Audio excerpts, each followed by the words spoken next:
قال اللہ تعالی یسقون من رحیق المختوم القرآن الرحیق المختوم۔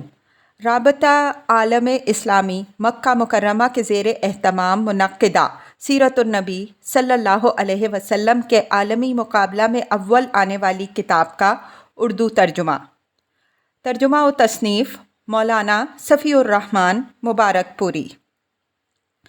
جنگ فجار۔ آپ صلی اللہ علیہ وسلم کی عمر 15 برس ہوئی تو جنگ فجار پیش آئی۔ اس جنگ میں ایک طرف قریش اور ان کے ساتھ بنو کنانہ تھے اور دوسری طرف قیس اعلان تھے۔ قریش اور کنانہ کا کمانڈر حرب بن امیہ تھا، کیونکہ وہ اپنے سن و شرف کی وجہ سے قریش و کنانہ کے نزدیک بڑا مرتبہ رکھتا تھا۔ پہلے پہر کنانہ پر قیس کا پلہ بھاری تھا، لیکن دوپہر ہوتے ہوتے قیس پر کنانہ کا پلہ بھاری ہو گیا۔ اسے حرب فجار اس لیے کہتے ہیں کہ اس میں حرم اور حرام مہینے دونوں کی حرمت چاک کی گئی۔ اس جنگ میں رسول اللہ صلی اللہ علیہ وسلم بھی تشریف لے گئے تھے اور اپنے چچاؤں کو تیر تھماتے تھے۔ حلف الفضول۔ اس جنگ کے بعد ایک حرمت والے مہینے ذی قعدہ میں حلف الفضول پیش آئی۔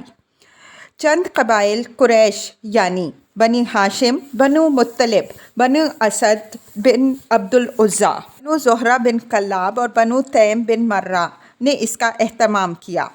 یہ لوگ عبداللہ بن جدعان تیمی کے مکان پر جمع ہوئے، کیونکہ وہ سن و شرف میں ممتاز تھا، اور آپس میں عہد و پیمان کیا کہ مکہ میں جو بھی مظلوم نظر آئے گا، خواہ مکہ کا رہنے والا ہو یا کہیں اور کا، یہ سب اس کی مدد اور حمایت میں اٹھ کھڑے ہوں گے اور اس کا حق دلوا کر رہیں گے۔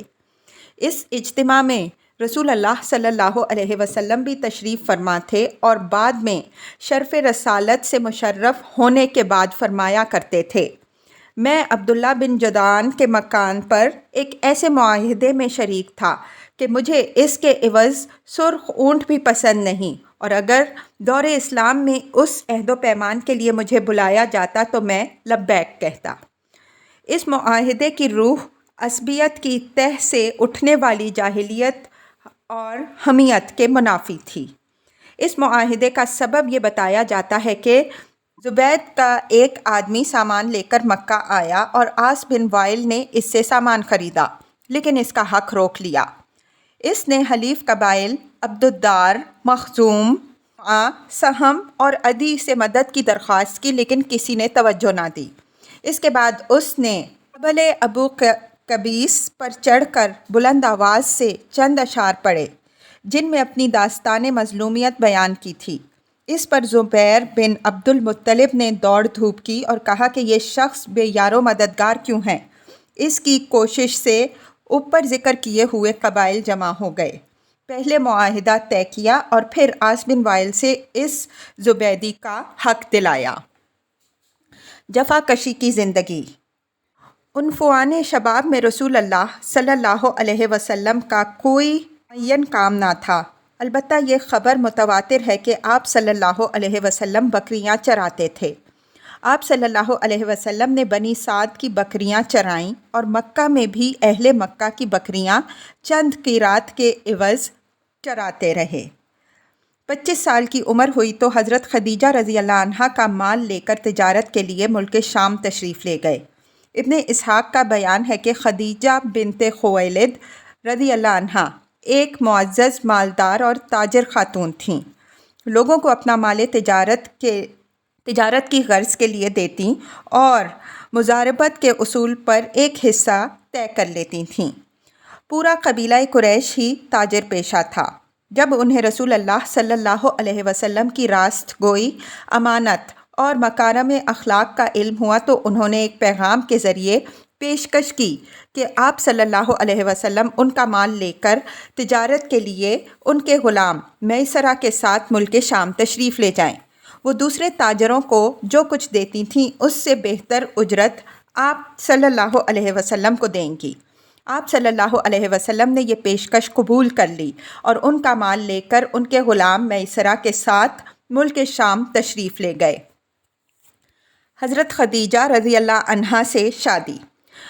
جب آپ صلی اللہ علیہ وسلم مکہ تشریف واپس لائے اور حضرت خدیجہ رضی اللہ عنہا نے اپنے مال میں ایسی امانت و برکت دیکھی جو اس سے پہلے کبھی نہ دیکھی تھی، اور ادھر ان کے غلام میسرہ نے آپ صلی اللہ علیہ وسلم کے شیریں اخلاق، بلند پایہ کردار، موضوع انداز فکر، راست گوئی اور امانت دارانہ طور طریق کے متعلق اپنے مشاہدات بیان کیے، تو حضرت خدیجہ رضی اللہ عنہا کو اپنا گمگشتہ گوہر دستیاب ہو گیا۔ اس سے پہلے بڑے بڑے سردار اور رئیس ان سے شادی کے خواہاں تھے، لیکن انہوں نے کسی کا پیغام منظور نہ کیا تھا۔ اب انہوں نے اپنے دل کی بات اپنی سہیلی نفیسہ بنت منبع سے کہی، اور نفیسہ نے جا کر نبی صلی اللہ علیہ وسلم سے گفت و شنید کی۔ آپ صلی اللہ علیہ وسلم راضی ہو گئے اور اپنے چچاؤں سے اس معاملے میں بات کی۔ انہوں نے حضرت خدیجہ رضی اللہ عنہا کے چچا سے بات کی اور شادی کا پیغام دیا۔ اس کے بعد شادی ہو گئی۔ نکاح میں بنی ہاشم اور رؤسائے مضر شریک ہوئے۔ یہ ملک شام سے واپسی کے 2 مہینے بعد کی بات ہے۔ آپ صلی اللہ علیہ وسلم نے مہر میں 20 اونٹ دیے۔ اس وقت حضرت خدیجہ رضی اللہ عنہا کی عمر 40 سال تھی، اور وہ نسب اور دولت اور سوجھ بوجھ کے لحاظ سے اپنی قوم کی سب سے معزز اور افضل خاتون تھیں۔ یہ پہلی خاتون تھیں جن سے رسول اللہ صلی اللہ علیہ وسلم نے شادی کی، اور ان کی وفات تک کسی دوسری خاتون سے شادی نہیں کی۔ ابراہیم کے علاوہ رسول اللہ صلی اللہ علیہ وسلم کی بقیہ تمام اولاد انہی کے بطن سے تھی۔ سب سے پہلے قاسم پیدا ہوئے، اور انہی کے نام پر آپ صلی اللہ علیہ وسلم کی کنیت ابو القاسم پڑی۔ پھر زینب رضی اللہ عنہا، رقیہ رضی اللہ عنہا، کلثوم رضی اللہ عنہا، فاطمہ رضی اللہ عنہا اور عبداللہ پیدا ہوئے۔ عبداللہ کا لقب طیب اور طاہر تھا۔ آپ صلی اللہ علیہ وسلم کے سب بچے بچپن ہی میں انتقال کر گئے، البتہ بچیوں میں سے ہر ایک نے اسلام کا زمانہ پایا، مسلمان ہوئیں اور ہجرت کے شرف سے مشرف ہوئیں، لیکن حضرت فاطمہ رضی اللہ عنہا کے سوا باقی سب کا انتقال آپ صلی اللہ علیہ وسلم کی زندگی ہی میں ہو گیا۔ حضرت فاطمہ رضی اللہ عنہا کی وفات آپ صلی اللہ علیہ وسلم کی رحلت کے 6 ماہ بعد ہوئی۔ کعبہ کی تعمیر اور حجر اسود کے تنازع کا فیصلہ۔ آپ صلی اللہ علیہ وسلم کی عمر کا 35واں سال تھا کہ قریش نے نئے سرے سے خانہ کعبہ کی تعمیر شروع کی۔ وجہ یہ تھی کہ کعبہ صرف قد سے کچھ اونچی 4 دیواری کی شکل میں تھا۔ حضرت اسماعیل علیہ السلام کے زمانے ہی سے اس کی بلندی 9 ہاتھ تھی اور اس پر چھت نہ تھی۔ اس کیفیت کا فائدہ اٹھاتے ہوئے کچھ چوروں نے اس کے اندر رکھا ہوا خزانہ چرا لیا۔ اس کے علاوہ اس کی تعمیر پر ایک طویل زمانہ گزر چکا تھا۔ عمارت خستگی کا شکار ہو چکی تھی اور دیواریں پھٹ گئی تھیں۔ ادھر اسی سال ایک زوردار سیلاب آیا جس کے بہاؤ کا رخ خانہ کعبہ کی طرف تھا۔ اس کے نتیجے میں خانہ کعبہ کسی بھی لمحے ڈھہ سکتا تھا، اس لیے قریش مجبور ہو گئے کہ اس کا مرتبہ و مقام برقرار رکھنے کے لیے اسے از سر نو تعمیر کریں۔ اس مرحلہ پر قریش نے یہ متفقہ فیصلہ کیا کہ خانہ کعبہ کی تعمیر میں صرف حلال رقم ہی استعمال کریں گے، اس میں رنڈی کی اجرت، سود کی دولت اور کسی کا ناحق لیا ہوا مال استعمال نہیں ہونے دیں گے۔ نئی تعمیر کے لیے پرانی عمارت کو ڈھانا ضروری تھا، لیکن کسی کو ڈھانے کی جرت نہیں ہوتی تھی۔ بالآخر ولید بن مغیرہ مخزومی نے ابتدا کی۔ جب لوگوں نے دیکھا کہ اس پر کوئی آفت نہیں ٹوٹی تو باقی لوگوں نے بھی ڈھانا شروع کیا، اور جب قواعد ابراہیم علیہ السلام تک ڈھا چکے تو تعمیر کا آغاز کیا۔ تعمیر کے لیے الگ الگ ہر قبیلے کا حصہ مقرر ہوا، اور ہر قبیلے نے علیحدہ علیحدہ پتھر کے ڈھیر لگا رکھے تھے۔ تعمیر شروع ہوئی۔ باقوم نامی ایک رومی معمار نگران تھا۔ جب عمارت حجر اسود تک بلند ہو چکی تو یہ جھگڑا اٹھ کھڑا ہوا کہ حجر اسود کو اس کی جگہ رکھنے کا شرف و امتیاز کسے حاصل ہو۔ یہ جھگڑا 4-5 روز تک جاری رہا، اور رفتہ رفتہ اس قدر شدید شدت اختیار کر گیا کہ معلوم ہوتا ہے کہ سرزمین حرم میں سخت خون خرابہ ہو جائے گا۔ لیکن ابو امیہ مخزومی نے یہ کہہ کر فیصلے کی ایک صورت پیدا کر دی کہ مسجد حرام کے دروازے سے دوسرے دن جو سب سے پہلے داخل ہو اسے اپنے جھگڑے کا حکم مان لیں۔ لوگوں نے یہ تجویز منظور کر لی۔ اللہ کی مشیت کے اس کے بعد سب سے پہلے رسول اللہ صلی اللہ علیہ وسلم تشریف لائے۔ لوگوں نے آپ صلی اللہ علیہ وسلم کو دیکھا تو چیخ پڑے کہ حاذل امین ردیناہ حاذا محمد صلی اللہ علیہ وسلم، یہ امین ہیں، ہم ان سے راضی ہیں، یہ محمد صلی اللہ علیہ وسلم ہیں۔ پھر جب آپ صلی اللہ علیہ وسلم ان کے قریب پہنچے اور انہوں نے آپ صلی اللہ علیہ وسلم کو معاملے کی تفصیل بتائی تو آپ صلی اللہ علیہ وسلم نے ایک چادر طلب کی، بیچ میں حجر اسود رکھا اور متنازع قبائل کے سرداروں سے کہا کہ آپ سب حضرات چادر کا کنارہ پکڑ کر اوپر اٹھائیں۔ انہوں نے ایسا ہی کیا۔ جب چادر حجر اسود کے مقام تک پہنچ گئی تو آپ صلی اللہ علیہ وسلم نے اپنے دست مبارک سے حجر اسود کو اس کی مقررہ جگہ پر رکھ دیا۔ بڑا معقول فیصلہ تھا، اس پر ساری قوم راضی ہو گئی۔ ادھر قریش کے پاس مال حلال کی کمی پڑ گئی، اس لیے انہوں نے شمال کی طرف سے کعبہ کی لمبائی تقریباً 6 ہاتھ کم کر دی۔ یہی ٹکڑا حجر اور حتیم کہلاتا ہے۔ اس دفعہ قریش نے کعبہ کا دروازہ زمین سے خاصا بلند کر دیا تاکہ اس میں وہی شخص داخل ہو سکے جسے وہ اجازت دیں۔ جب دیواریں 15 ہاتھ بلند ہو گئیں تو اندر 6 ستون کھڑے کر کے اوپر سے چھت ڈال دی گئی اور کعبہ اپنی تکمیل کے بعد قریب قریب چوکور شکل کا ہو گیا۔ اب خانہ کعبہ کی بلندی 15 میٹر ہے۔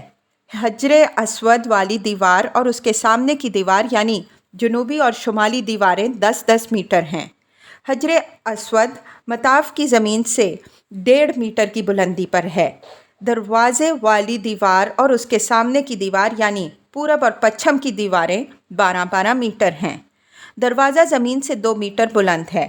دیوار کے گرد نیچے ہر 4 جانب سے ایک بڑھے ہوئے کرسی نما ضلع کا گھیرا ہے جس کی اوسط اونچائی 25 سینٹی میٹر اور اوسط چوڑائی 30 سینٹی میٹر ہے۔ اسے شاذ رواں کہتے ہیں۔ یہ بھی دراصل بیت اللہ کا جز ہے لیکن قریش نے اسے چھوڑ دیا تھا۔ نبوت سے پہلے کی اجمالی سیرت۔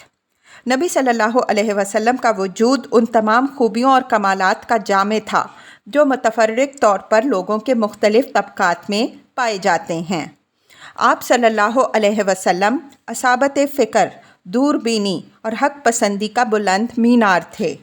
آپ صلی اللہ علیہ وسلم کو حسن فراست، پختگی فکر اور وسیلہ و مقصد کی درستگی سے حظ وافر عطا ہوا تھا۔ آپ صلی اللہ علیہ وسلم اپنی طویل خاموشی سے مسلسل غور و خوض، دائمی تفکیر اور حق کی کرید میں مدد لیتے تھے۔ آپ صلی اللہ علیہ وسلم نے اپنی شاداب عقل اور روشن فطرت سے زندگی کے صحیفے، لوگوں کے معاملات اور جماعتوں کے احوال کا مطالعہ کیا اور جن خرافات میں یہ سب لت پت تھیں ان سے سخت بیزاری محسوس کی۔ چنانچہ آپ صلی اللہ علیہ وسلم نے ان سب سے دامن کش ناپسند کیا اور پوری بصیرت کے ساتھ لوگوں کے درمیان زندگی کا سفر طے کیا، یعنی لوگوں کا جو کام اچھا ہوتا اس میں شرکت فرماتے ورنہ اپنی مقررہ تنہائی کی طرف پلٹ جاتے۔ چنانچہ آپ صلی اللہ علیہ وسلم نے شراب کو کبھی منہ نہ لگایا، آستانوں کا ذبیحہ نہ کھایا اور بتوں کے لیے منائے جانے والے تہوار اور میلوں ٹھیلوں میں کبھی شرکت نہ کی۔ آپ صلی اللہ علیہ وسلم کو شروع ہی سے ان باطل معبودوں سے اتنی نفرت تھی کہ ان سے بڑھ کر آپ صلی اللہ علیہ وسلم کی نظر میں کوئی چیز مقبوض نہ تھی، حتیٰ کہ لات و عزیٰ کی قسم سننا بھی آپ صلی اللہ علیہ وسلم کو گوارا نہ تھا۔ اس میں شبہ نہیں کہ تقدیر نے آپ صلی اللہ علیہ وسلم پر حفاظت کا سایہ ڈال رکھا تھا۔ چنانچہ جب بعض دنیاوی